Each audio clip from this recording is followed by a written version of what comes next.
Today, on It Takes a Killer, law enforcement hunts a serial killer targeting elderly women just miles apart in Southern California. This demented murderer gets away with the killings for weeks until a survivor comes forward with a description that blows the case wide open. Canyon Lake, California, Wednesday, February 16, 1994, 9 a.m. Alice Williams calls her friend Norma Davis to check in. The two retirees are neighbors in a gated lakefront community. Alice is growing increasingly worried as she's been trying to reach her 86-year-old friend since the previous day, and there continues to be no answer. Alice walks over to Norma's and knocks on the door, which swings open. The house is quiet and everything appears to be in order. Alice finds Norma's purse by the fridge. Her pillbox is on the counter. Inside Norma's bedroom, which is on the first floor, Alice sees a pile of purses that have been thrown out onto the floor. Alice makes her way to the second floor. There in the den, she finds Norma seated in her favorite recliner in front of the TV. But something isn't right. As Alice comes closer, she sees her friend has been stabbed with two knives. One knife is lodged in Norma's chest. The other remains stuck in her neck and has almost decapitated her. Norma doesn't appear to be breathing. Horrified, Alice now retrieves the closest phone and calls 911.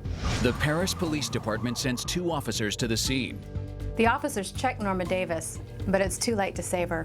They tape off the scene and wait for homicide to arrive. Rookie Detective Joe Greco is assigned the case. He shows up minutes later. Riverside County Deputy DA Richard Bentley and a team of investigators soon arrive to provide support. Around 11:45 a.m., investigators begin processing the Davis home. Senior criminalist Ricky Cooksey spots markings on the floor by the entryway. He turns off the lights, shines a flashlight on the area, and then notices a shoe imprint pointing toward the kitchen. The imprint clearly came from a Nike athletic shoe. They measure it at a size 6, which means it either belongs to a small man or a woman. Forensic technicians dust for prints and bag several items as evidence, including a severed phone cord and a half-empty knife block from the kitchen. Greco and Bentley suspect Norma Davis was killed after she'd fallen asleep watching TV, as there are absolutely no indications that she fought back against her attacker. Meanwhile, outside the condo, Norma's former daughter-in-law, Jerry Armbrust, and Jerry's husband, Russell, are waiting to speak to a detective.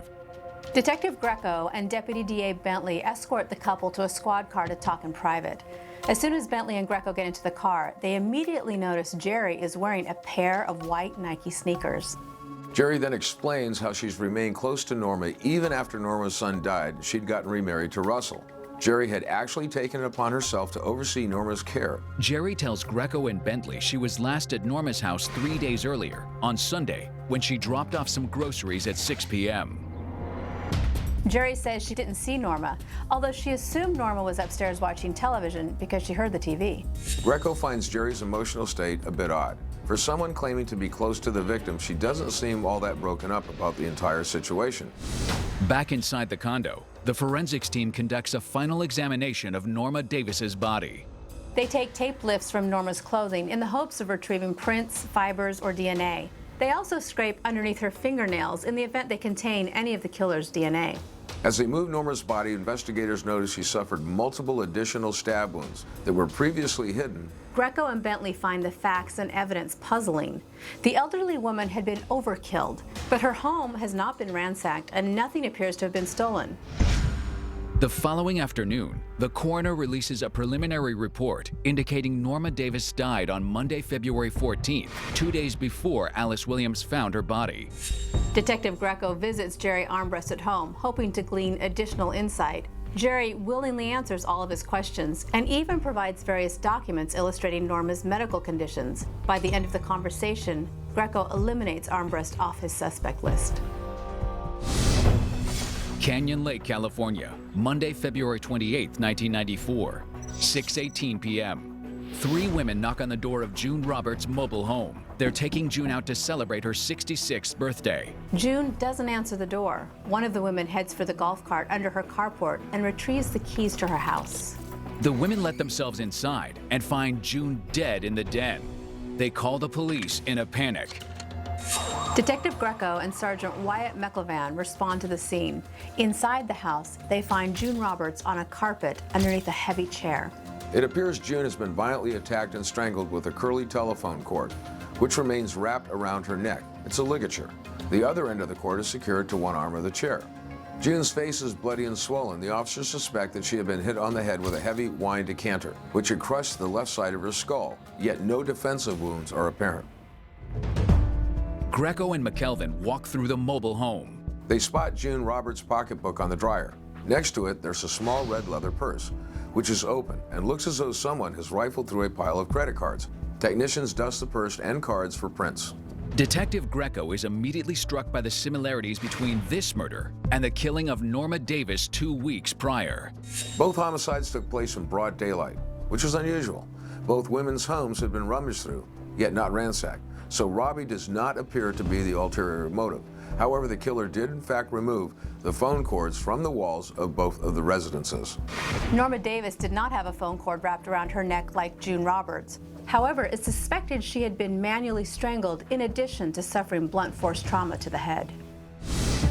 On Monday, March 7th, Detective Greco receives a call from one of June Roberts' daughters, who explains there's been unusual activity on one of her mother's credit cards.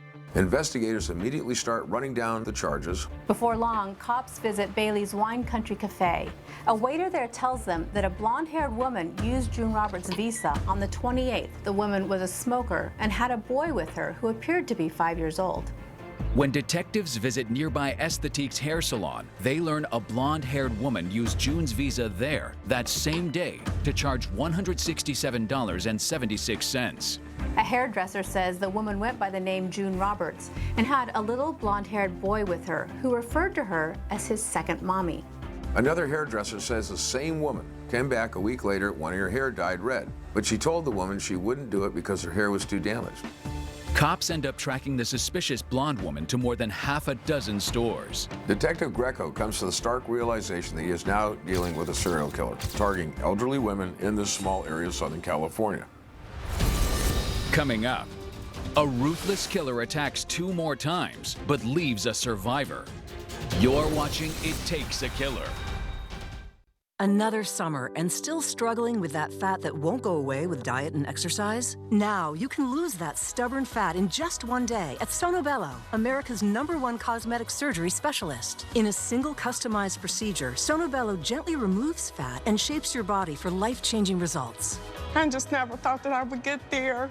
And look at me now. This summer, get your best body with a group practice of over 100 board-certified plastic surgeons across more than 40 locations nationwide. Call 888-241-4483 to schedule your free no-obligation consultation.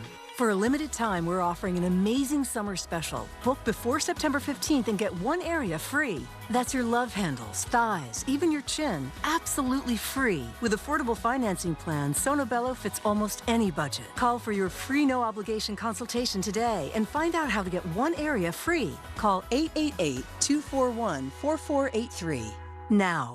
Uh-oh, your car breaks down, it's out of warranty, and you're out of cash. This expensive fix is coming out of your pocket. But not if you have a Toco vehicle service contract. Deductible and plan limits apply. Toco specializes in affordable monthly payment vehicle service contracts that help get your car back on the road and can help save you hassle and money on covered repairs. If your car warranty has expired or it's about to expire, it's time to call Toco. Just one big repair can break the bank, leaving you without your cash or your car. You could spend over $400 for a water pump or $900 to replace the brakes. Imagine paying $1,700 for a new transmission and over $2,000 for a blown engine. And if you don't have the cash to fix it, you don't have a car.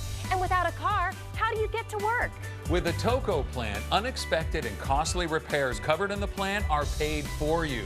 Deductible and plan limits apply. Here's how it works. When your car breaks down, the plan provides roadside assistance that gets the car to the local licensed repair shop of your choice.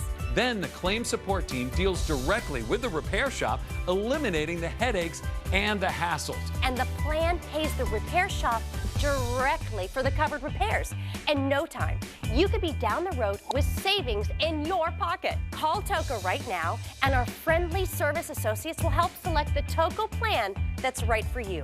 You'll get the coverage you need with a monthly payment that you can afford. Don't get stuck with car repair costs that you can't pay. The call is free. And Toco peace of mind is priceless. So get in your car and go with Toco. Call 1-800-276-5497 for a free quote. That's 1-800-276-5497. Remember, the call and the quote are free. Again, that's 1-800-276-5497 or go to tocowarranty.com.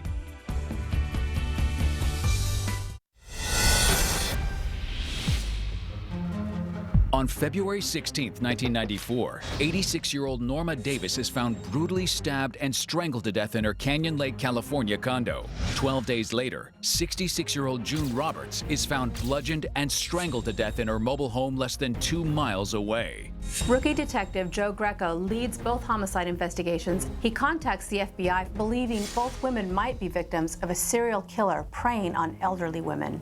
It's suspected the killer is local to the area. With no indications of forced entry in either case, both victims may have known or at least let inside the perpetrator. In the aftermath of the Roberts killing, cops do identify a possible suspect, a woman who's using Roberts' stolen credit card at businesses around Riverside County. Every store they visit, officers get the same description of a blonde-haired woman, little taller than 5 feet, age 35 to 40, passing herself off as June Roberts. On March 11th, Detective Greco visits a woman named Dorinda Hawkins, who'd been attacked by a woman at an antique store in nearby Lake Elsinore. According to Hawkins, a woman came into the store on March 10th. The woman followed her back to look at some framed pictures. Then, without warning, the woman slipped a nylon cord around her neck and started choking her while forcing her down to the floor. Hawkins tried to kick off her assailant and pleaded for her life. When she asked the woman why she was doing this, the woman answered, "I'm not doing this for the money." Hawkins subsequently blacked out. When she woke up 45 minutes later, she dialed 911. The only things missing were $25 from the register and a key she wore around her wrist. Hawkins later described her attacker as being a short woman with blonde hair. 5 days later, on Wednesday, March 16th, Detective Greco receives an unexpected call from Jerry Armbrust that blows the case wide open. Jerry now believes the suspect could be her stepdaughter, 37-year-old Dana Sue Gray. Dana just happens to be 5 feet 2 inches tall, blonde hair. Believe it or not, she recently dyed it red. Norma Davis happens to be Dana's step-grandmother. Dana's also familiar with June Roberts. Apparently, Dana has keys to Norma's condo. According to Armbrust, Dana now lives with her boyfriend and his 5-year-old son not far from where Dorinda Hawkins was attacked. Her home is also close to a Save-On drugstore where June Roberts' credit card was utilized. Sun City, California, Wednesday, March 16th, 1994, 1:30 p.m. Louis Dorman knocks on the door of his 87-year-old girlfriend Dora's house. She doesn't answer, so Louis lets himself in. He only makes it a few steps before he finds Dora sprawled on the ground near the bathroom. Riverside County Sheriff's Dispatch Deputy Diane Stewart to the scene. She notices now that Dora has multiple bruises and cuts on her arms. There's a 4-inch gash at the back of her head. A blood-smeared Princess telephone with its cord tied into a slip knot is positioned underneath her left leg. Blood covers the bathroom walls. Oddly, there's an iron sitting inside the bathroom sink underneath a bloody washcloth, which is draped over the faucet. Before long, Detective Chris Antoniadis arrives on the scene and takes the lead. Based on blood smears and overturned furniture, it appears the killer used the phone cord to drag the victim from the bedroom to the bathroom, then struck her here multiple times with the iron. Dora's large black purse is unzipped and it's sitting on her bed. Her wallet is missing. Someone has rifled through a desk drawer and pulled out some statements from the Provident Bank. Simultaneously, 2 towns over in Lake Elsinore, Detective Greco has a surveillance team tracking Dana Sue Gray's every move. Covert officers follow her to a Provident Bank drive-up window where she carries out a transaction. By the late afternoon, with the tail ongoing, Greco gets a signed search warrant for Gray's house. He notifies the field team to be ready to apprehend Dana Sue for questioning. Coming up, the takedown of Dana Sue Gray. But do cops have the right woman?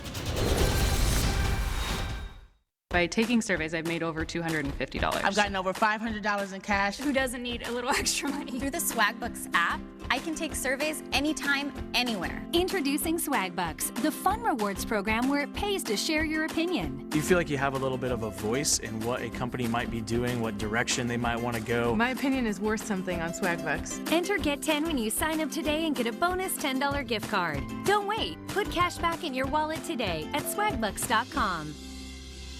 Wish your skin could bounce back like it used to? Neutrogena Hydro Boost Water Gel. With hyaluronic acid, it plumps skin cells with intense hydration and locks it in for supple, hydrated skin. Hydro Boost from Neutrogena. Tired of high-priced phone service? Insert $99 every month forever. Free yourself with Magic Jack. Instead, make unlimited local and long-distance calls for $35 a year. That's less than $3 a month. For a limited time, try it risk-free for 30 days and say goodbye to high phone bills. Call 888-598-4121 or visit GoMagicJack.com for your 30-day free trial and get 12 months of free service when you purchase a Magic Jack device and unlimited calling on your mobile phone. Yes, I can talk all day. How does Pods help remove the stress from storage? We deliver a container. You fill it up with things you're keeping for later and forever. Whenever you're ready, just call us. We'll drive your locked container to one of our secure storage centers. Pods. The following message is brought to you by Mesobook.com. People who have been diagnosed with mesothelioma have many questions. How did I get this disease? What are my treatment options? How will this affect my loved ones? You need answers, which is why we offer a free book written by medical professionals who have treated mesothelioma. Call toll-free at 1-800-500-0313 or go to Mesobook.com.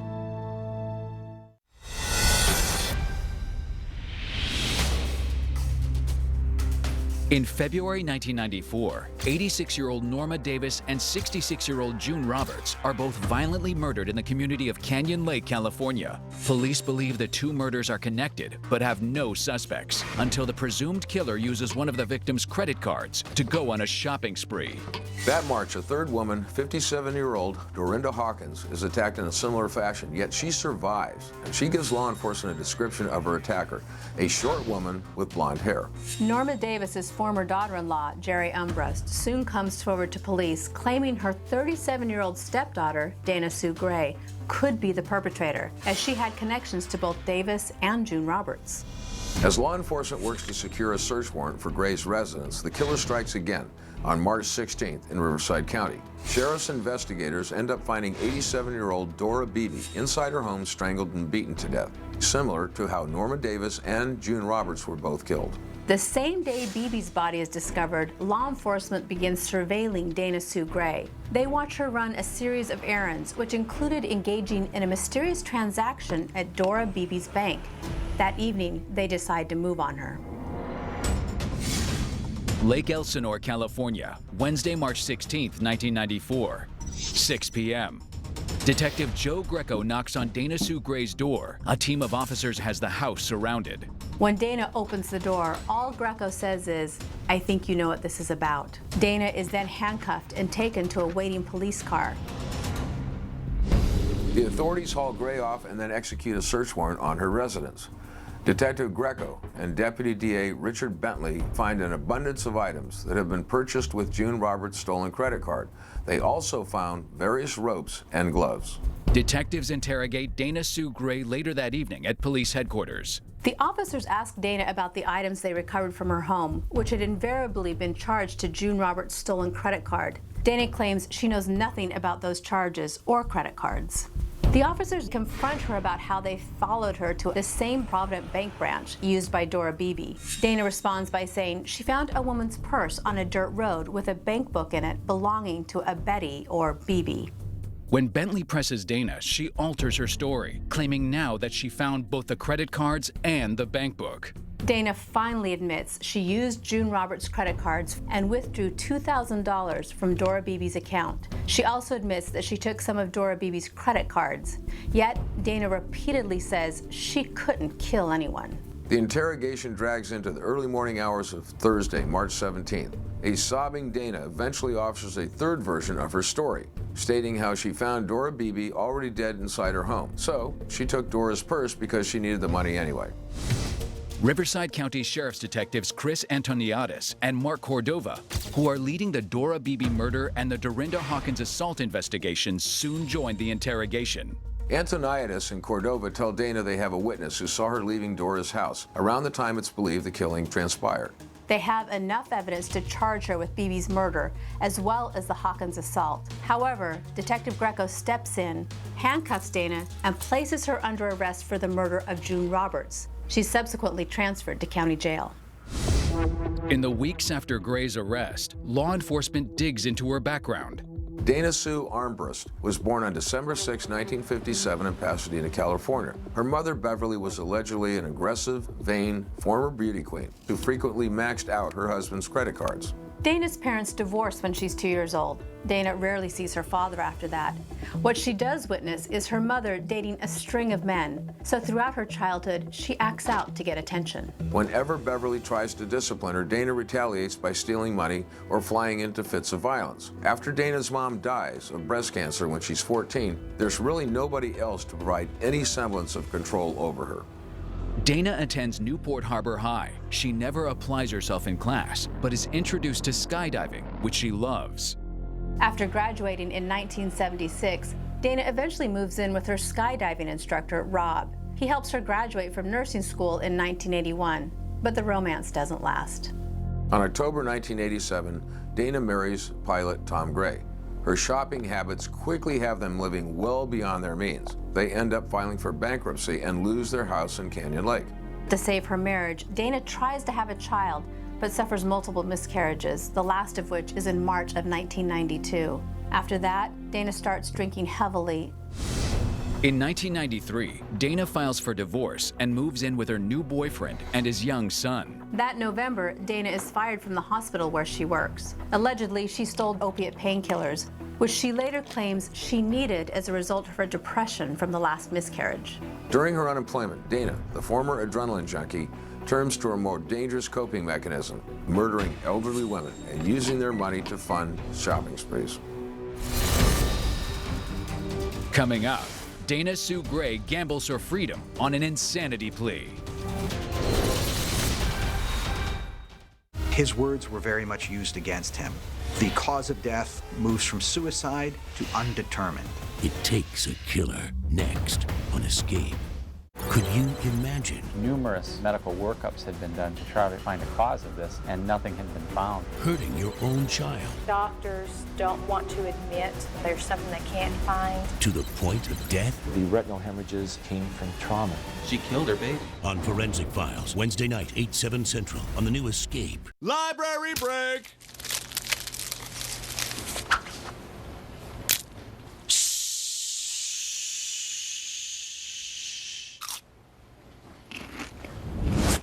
Have a break! Have a Kit Kat! Cancer doesn't care who you are, where you're from, or how old you are. I will save cancer. I will beat you up. I would say to cancer, leave me alone and never come back. I put cancer in a box, like a box that you can never get open. St. Jude Children's Research Hospital fights every day to save children's lives. Please call or go online right now and become a St. Jude Partner in Hope for only $19 a month. St. Jude is important because without him, I basically wouldn't be here. Cancer is a big bully. Cancer, I tell you, back off. Families never receive a bill from St. Jude for treatment, travel, housing, or food. Because all a family should worry about is helping their child live. It was gut-wrenching to hear that my little girl had cancer. It shatters you from the inside out. I was so scared. Was I gonna lose him? As a partner in hope, you're part of the St. Jude family. And as a special thanks when you join with your credit or debit card right now, we'll send you this St. Jude t-shirt you can wear to show your support for the children of St. Jude who are fighting for their lives. Just keep fighting no matter and don't give up. The doctors and nurses, they will fight with you. They never do give up on a kid. Please, call or go online right now.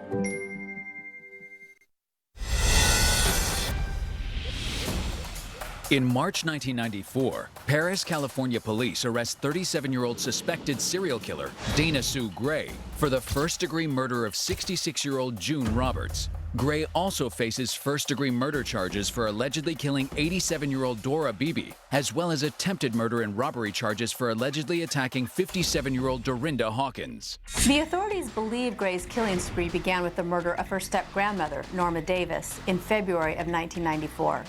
She has yet to be charged in that killing, even though Gardner can place her in Davis's yard on the day of the murder. On April 8, 1994, a Riverside County grand jury indicts Dana Sue Gray. Dana pleads not guilty to all charges. She is now held behind bars at Riverside County Jail. Dana's defense team faces an uphill battle. Not only did Dorinda Hawkins identify Dana as the person who attacked her, but cops had also recovered Hawkins' key from Dana's home. Dana had admitted to using June Roberts' credit cards and Dora Beebe's bank checks, in addition to the eyewitness statements of multiple clerks and cashiers, which connect Dana to the killings. Police had also recovered the items she purchased with the stolen credit cards from within her home. To keep things moving, the DA decides against filing charges against Dana for the murder of Norma Davis. Riverside, California, Friday, March 10, 1995. Dana Sue Gray enters Superior Court and shocks the prosecution by changing her plea from not guilty to not guilty by reason of insanity. Everything hangs on the mental health evaluations of Dana Sue Gray. The defense has had two psychiatrists, Dr. Michael Kania and Dr. Lorna Forbes. They examined Dana for a total of 25 sessions. The prosecution turns to Dr. Martha Rogers to evaluate Gray, and that takes place on April 12th.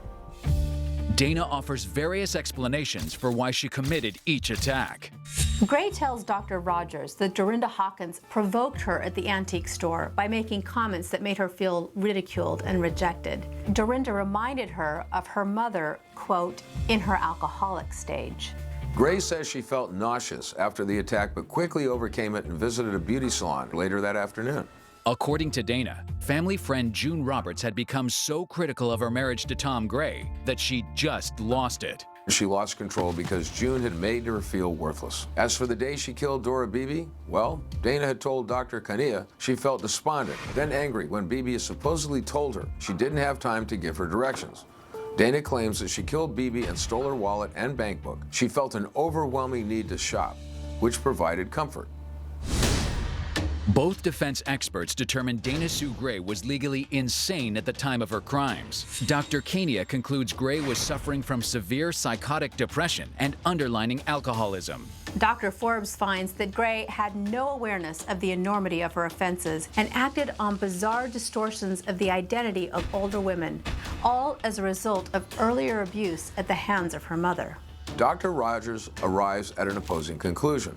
While she sees Dana as a disturbed individual with a borderline personality disorder, she determines that Gray was legally sane at the time she commissioned her crimes. Dr. Rogers points out the fact that Dana deliberately intended to kill and employed multiple methods to do so. Dana was also aware enough not to leave fingerprints and had meticulously cleaned up afterwards. Ultimately, the judge rules Dana Sue Gray was legally sane. On September 9, 1998, Dana withdraws her insanity plea and agrees to a plea bargain. Gray ends up pleading guilty to the robbery and murder of June Roberts and Dora Beebe. She also pleads guilty to the attempted murder and robbery of Dorinda Hawkins. As part of the deal, she can never appeal any of the charges, and she won't be charged with the murder of Norma Davis. On October 16, 1998, the judge then sentences Gray to life in prison. Any type of elder abuse is horrible, and yet this woman took it even further. She wasn't just abusing these elderly people, she was killing them and doing it just for the thrill of it.